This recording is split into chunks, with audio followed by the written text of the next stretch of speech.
Massa Solo, salam alaikum. Wa alaikum salam wa rahmatullahi ta'ala wa barakatuh. Massa Solo, mba fo ini wati. Mba fo ini bara. Mba fo ini kuma na kadinye parce que bina kuma. Otewa. Odo. Mbe kelente. Do fa. Do che, do burange, do nimoke. Do korake. Ah, ote do terike. Odo. Mbe kelente. Ambetado. Ambetado? Ye fan fa fone la. Ah. Ababu soro yere la. E kana sa. Ha? Ifane do fayo. Allah akbar. Ye do kanya moy. Ye do de. Ye do korake. Nam. O bebe o. Ne do terie. Ye do terie fane. Ne do jugue. O fana be. Ota. Jugu folo be mo la. Ah. O banay. E banay. Allah ko aflana jume. Ah. Jugu folo be. Ko ko folo. Folo be. Ani folo folo. Fana. O yere. O yere. Tabaraka. Ne ka fam yalla kun. Ah non, jugu fana jugu flana hamurwe. Banako. O e fantaya. Fantaya. Fantaya ti banay. E banado le. Wati mina be la imangene. Fantaya. Ablay. Avec jogoli. Fantaya bane. Ita do banado fo ni bane izoro kaso fendibul. Ni bana de soro de bina ni fantaya soro. Ni bana izoro. Fantaya de bana. Ay, fendibul. Bana faraloga. Ablay. Ma di fenti na jiye kono. Ko ne jiye. Ma ba. Do fantaya ti bana. Mais mo hakil do lawo. Ma ni fendina. Mais soro du nyongoni. O fana cɛ sɔrɔ bi ɲɔgɔn ye an dulon ɲɔgɔn na an bɛ taari ɲɔgɔn ye donc diɲɛ bo fo mɔgɔw faamu mais nafoloya o tɛ cɛfariya ye fana ni tɔgɔtigiya fantanya b'i la ani faamaya o bɛɛ ye dakan ye fantanya ma jugu dɛ ni jigi de t'i la o de ka jugu n'a bɛɛ ye donc ala kana kɛ jigitan ye amina yɛrɛ parce que i y'a ye a ka ko fantan bɛ yen bolilankolon bɛ yen dɛsɛbaa to jigibɛtan bɔ yen nin bɛɛ la o bɛɛ ma ɲi ni bɛɛ la ni jigi de t'i la o de ka jugu a bɛɛ ye no jigi bɛ yen ko ala ye bɛɛ jigi o voilà kana fɔ de ko cɛkɔrɔba de ko m'a fɔ jigi tɛ ko nkalon don n ko mun na ko ale tɛ yan ko ale de m'a d'a ma ko do ba bi sa a fa bi sa a bɛ balo ka wuli ka jamana mara a bɛ kɛ donc n'o ko jigi tɛ ale tɛ sɔn ko ale de ye bɛɛ jigi ye ko jigi bɛ yen ko mun na an bɛ tigɛ ala la ko hadamaden ye ɲɔgɔn sababu de mais jigi ye ala ye n fana bamanankan ye bamanan don o don kulo bɛ taa kalan a ko ten dɛ a ko ten a y'o de fɔ cɛkɔrɔba de fɔ ne ko hadamaden ye ɲɔgɔn sababu ye mais jigi kɔni ye ala de a bɛ se ka kɛ sababu ye ka fɛn dɔw lase ne ma o fɛn in fana i b'a sɔrɔ a diyara ala ye a ka kɛ de n'o tɛ a tɛ kɛ sinon a ko nakamanden o dange kun tɛ Écoutez, ko den bɛ kɛ président ye a tɛ sa fitinin voilà donc i y'a faamu donc o de ko nangamanden ko dango kun tɛ n'a ye fɛn fɛn kɛ a kan ka mun kɛ a bɛ k'o ye a bɛ k'o ye voilà ko hadamaden ko ni kɛlɛ fariyara cogo o cogo ko dɔ bɛ sigi k'a lakale o ta ye ko jogita bɛ jogi ko sata bɛ sa ko nangamaden bɛ sigi k'a lakale a b'a fɔ ale b'a ɲɛfɔ ko fugari de b'a fɔ kɛlɛkɛrɛn ko wa a bila bɛɛ fana ma da kɛlɛ kama a ko de ko fugari b'a fɔ kɛlɛkɛrɛn ko o tɛ wa a bɛ se ka kɛ garisɛgɛ ye a ko cɛfari b'a fɔ n joginen yɔrɔ la u ye minɛ yan dɔw b'a fɔ a kɛra ɲɛ n bɔra la n filɛ mais a kɛlɛkɛrɛn ko dɔw yɛrɛ fana bɛ bɔ yen dɔrɔn a bɛ k'a kɔfɛ o a ye ko ye fugariya ye ko ni kɛlɛ kɛri ko i man ka dun i man ka kuma fugariya tɛ a garisɛgɛ don ala ka kɛ garisɛgɛtigi ye amina yarabi bisimila Ablaye namu bi ye araba ye juillet kalo tile 13 namu san 2022 gafe fɔlɔ b'an bolo namu o ye indépendant ye ayiwa an b'a fɛ kɛ indépendant ye kɔni parce que c'est murutilen don an tɛ sɔn dɛ fan caman bɛ an tɛ sɔn tuguni indépendance kɔni b'an bolo a mɛnna bi ko tɛ kabiri 1960 mais an tɛ na yɔrɔ bolo de ayiwa bisimila an ka ministre min ɲɛsinnen bɛ an ka finitigilakaw ma n'o ye colonel Sadio Kamara mun ye tɛnɛndenw ale ye a cakɛɲɔgɔn n'o ye Ugandɛ n'ale fana ye ministre mun ɲɛsinnen bɛ u ka lakanako ma ani u ka finitigiko n'o ye Vincent Balangi a y'ale bisimila mun ye Bamakɔ yan nɔ o kɔni kumana kosɛbɛ ka masala mun ye jamana fila cɛla baaraw bɛ se ka sinsin cogoya min na mun ye Ugandaw ka nin ministre kofɔlen ale kɔni y'a jira k'a fɔ dɛmɛ kan ka bɔ yɔrɔ yɔrɔ walasa ka se ka Mali dɛmɛ k'u na o caw bila sen kan k'o tɛna tɛn o ma fana mun ye an ka finitigilakaw u bɛ se ka former cogoya min na sira o sira kan ni Uganda bɛ se ka o baaraw kɛ k'u na u jɔ o ko kɔrɔ walasa ka se ka Mali dɛmɛ a bɛ gɛlɛya mun kɔnɔna la Mali ka se ka bɔ a kɔnɔ ni Mali bɔra a kɔnɔ ko farafinna bɛɛ de bɛ bɔ a kɔnɔ ko parce que ko Mali bɛ gɛlɛya mun kɔnɔ k'a bɛ se ka ɲɛsin diɲɛ maa bɛɛ lajɛlen ma a bɛ an dan n'an bɔra sisan an b'a fɔ min ye Alatona kɛrɛnkɛrɛnnenya mun ye ale kɔni ye commandant kura sɔrɔ n'o ye Adama Jassana ale de kɛra mun ye alatɔnna commandant kura ye u ka régiment infanterie motorisé bɛ n'o bɛ Segu mara kɔnɔna la baaraw taara ka ɲɛsin ka d'ale ma o kɛra mun ye tɛnɛndon n'o bɛna juin kalo tile 11 ma san 2022 o baara ninnu kɛra mun ye Segu mara kɔnɔna la n'ale an ka région militaire filanan ye Ablaye Andane u ka jɔsen duurunan min bɛ yen n'o ko ma opération Maliko ni colonel Youssouf Kamara Youssouf Umar Sise n'ale kun ye commandant ye donc mun ye Jassana ale bɛna n'o ye lieutenant colonel ye Malamine Traoré donc olu kɔni passation n'o baaraw bɛɛ lajɛlen kɛ ale bɛna wuli ka i jɔ ni alatɔnna mara o ɲɛmaya talen don ka d'ale ma ni waati na n'o ye Adama Jassana. Ayiwa ala ka diya bolo. Amina. Bamako wula. Soir de Bamako. Ni ko sumayara a bɛ kɛ wula fɛ.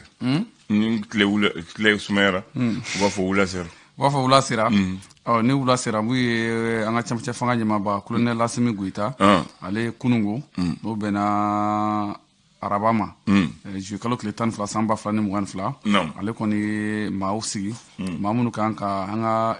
kalata baaraw ka se k'olu kɔni baaraw olu sigi sen kan donc o baaraw n'i y'a jateminɛ a kɛra mun ye an ka gouvernement ɲɛmaaba n'o ye docteur Choguel Kokala Mayiga ale ka baaraw kɔnɔna la fo ka taa se an ka ministre caman olu tun bɛ kɔni kɛnɛ kan ka se ka kɛ mun ye seereya ye nin ko ninnu na o la an b'a fɔ ni maa kofɔlen ninnu n'u sigira kɛrɛnkɛrɛn n'a ɲɛmaaya bɛ Fuseni Samake bolo n'ale ye commission ɲɛmaaba ye président ye olu sigilen don kalo 2 b'u bolo Ablaye Andane ka se ka baaraw bila sen kan walasa kalata nataw olu baaraw a kumaw a chartiw fɛn fɛn kan ka kɛ ye mun ye kalata ko in na olu kan k'o baaraw bɛɛ lajɛlen bila sen kan Ablaye Andane. Tubarikalla ala ko dɔn ye yɔrɔ in na. Amina yɛrɛ. Nouvelle horizon nouvelle bɛ yan. Nouvelle bɛ yan Ablaye. A ka di wa. Ivoirien kumana a ko di mun ye kɛrɛnkɛrɛnnenya la Alassane Dramane Ouattara ale n'a ka cɛdenw olu kɔni bɔra ka kuma kama sɔrɔ n'i y'a jateminɛ an b'a fɔ sɔrɔdasi 49 minnu welela ka u ɲininka o dalakan na an ka cɛmancɛ fanga ɲɛmaabaw bolo ka kɛɲɛ n'u ka nali ye mun ye Mali kɔnɔ yan nɔ an ka maaw kun y'a yira k'a fɔ k'u nana cogoya min na ko a nacogo ma bɛn sɛbɛnfura min kan k'u ladon mun ye Mali kɔnɔ k'o sɛbɛnfura kun t'u bolo o siratigɛw la tile 2 o kɔfɛ mun ye Ivoirien fana ye ɲɔgɔn ye belebeleba kɛ kɛrɛnkɛrɛn n'u ka conseil national de sécurité olu kɔni ye jɛrɛ kɛ jɛrɛ min n'a baaraw kɛra kunungo o jɛrɛ hukumu kɔnɔna la Alassane Dramane Ouattara n'a ka cɛdenw y'a yira k'a fɔ ko Mali kɛlen don ka ni militaire maa 49 minɛ n'o ye finitigiw ye ko k'u bila joona joona ko kuma min talen don k'u sɛgɛrɛ ko mercenaire Ablaye Andane ko mercenaire tɛ k'u nana u ka baara de la ko u b'a ɲini Mali fɛ ko Mali k'u labila joona joona. Mercenaire fana bɛna ka baara la bɛɛ n'i ka baara ayi ma fɛn an ko bila l'indicateur de renouveau y'a quoi de nouveau Ablaye naam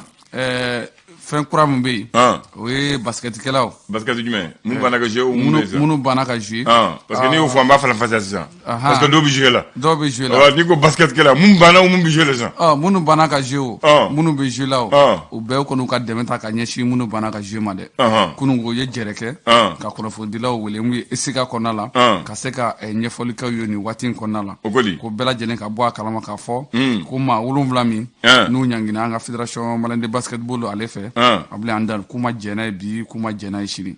ko n'i ye baara ninnu jateminɛ ko kama sɔrɔ ko u banna ka jouer Kigali ko tiɲɛ don u banna ka jouer ko mais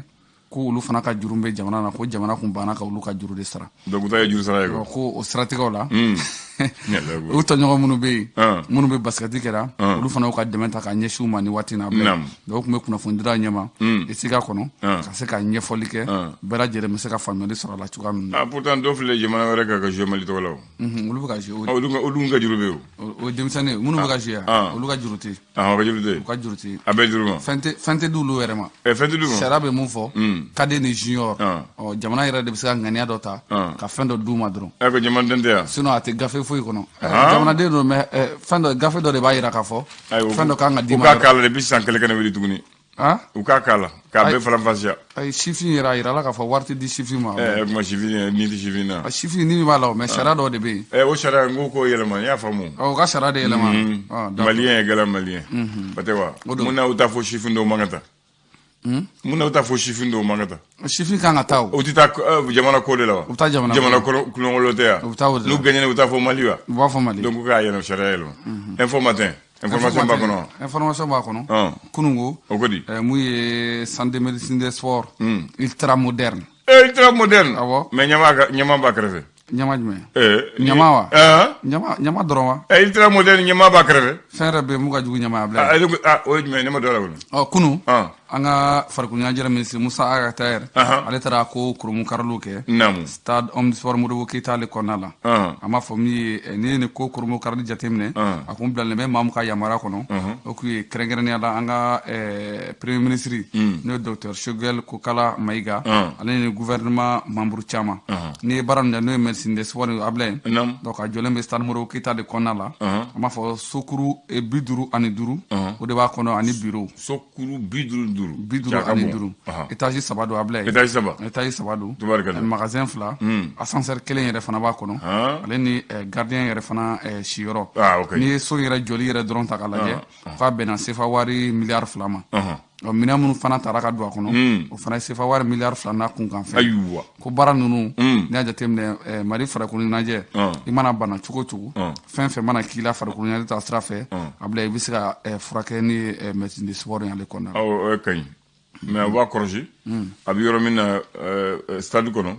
ka yɛlɛ kɔtini kan o yɔrɔ man ɲi bugu mécanicien ɲɛma ɲɛgɛnɛ u k'o yɔrɔ lajɛ feerekɛlaw voilà u k'o yɔrɔ wuli voilà u k'o wuli u k'o wuli u bɛ se wa ne ko a bɛ se ko wɛrɛ ye sisan o tɛ wa ayiwa donc sisan médecine du sport journaliste bɛ se ka taa journaliste sportif bɛ se ka taa i bɛ taa dɛ a dabɔra an bɛɛ kama o ɲininkali dɔ dɛ a ye n b'a fɛ k'i journaliste sportif n'i ye malien ye ka ban i bɛ se ka taa n'i bɛ farikolo ɲɛnajɛ kɛ a ye kɔngɔ ko n'a di médecine du sport donc journaliste sportif u bɛ se ka taa furakɛ wa ni sen b'i dimi i bɛ taa a bɛ furakɛ fo wa Madara foot ye dɛ Ablaye foot diɲɛ kɔnɔ koyi e kɔni fɔ sa a ye foot ye dɛ mais nɔgɔya kɔni bɛ yen an bɛ se k'a nɔgɔya ɲɔgɔn bolo voilà ko an dan don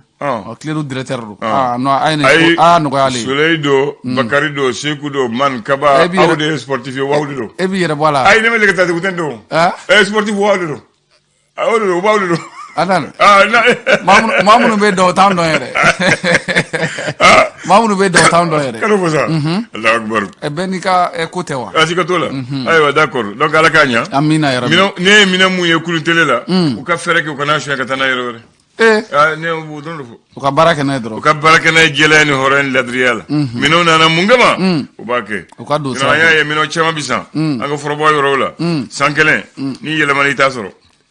o kɔni hali kana sika o b'a fɛrɛ ya ne kɔni t'a dɔn n ko i t'a sɔrɔ maintenant a fɛrɛ la a taara la a tunu na n to ye ou bien o b'a tiɲɛ de hali ne bɛna misaliya kelen d'i ma CAN 2002 ka terrain bɛɛ dilan stade Abuja yɔrɔ min na Modibo Keita ka groupe belebeleba bila a la groupe bɛ min sisan kuran bɛ tigɛ o ko match tɛ se ka kɛ a tɛ groupe tɛ ayiwa jɔn de y'a ta Mali 26 mars yɛrɛ kɔfɛ Mali stade tɛ groupe bɛ mun kɔnɔ bon groupe tun bɛ groupe tun bɛ 26 mars la groupe tun bɛ stade omnisport la Babemba Ablaye Makoro Sisoko Barema Bokum Amari Ndaw CAN do groupe de taara bila groupe kura ka taa bila 2002 stade ninnu dilala bɛɛ n'u ka groupe bɛɛ n'u ka tableau a bɛ fɔ cogo di a b'a fɔ cogo di tableau do tableau électronique sisan a bɛ cogo di a si tɛ est-ce que stade yɛrɛ tableau bɛ tableau bɛ tableau mun bɛ yen o ye fitinin o fitinin dɔ de dilan belebeleba in o tɛ marché a mɛnna o voilà n ko n ye gafe dɔ kalan n k'a fɔra ko miliyari 3 de donna stade Modibo Keita la ne ko n ko kuna ma gafe dɔ kalan ayi kunasini dilanlen ya ne t'a dɔn kunasini ma fɛ k'a faamu CAN ta la u kunasini u y'a datugu kunasini k'a datugu kunasini o tɛ sɔn bon ɲininkali don a ka tile 10 kɛ baara ye ko miliyari 3 Ablaye maa min b'o gafe sɛbɛn o kan ka minɛ yɛrɛ mun na 26 mars u m'a fɔ o ye kɔnɔtɔ k'a la ko miliyari 7 e yɛrɛ ma taa o fɔra o ko 7 don miliyari 7 a tɛ terrain kura jɔ wa stade jɔra mɔgɔ minnu ɲɛnɛ olu ko miliyari 7 k'o ye stade kura yɛrɛ jɔli ye voilà olu y'o fɔ minɛ ko bon an tɛ stade kɔni da dɔn ayiwa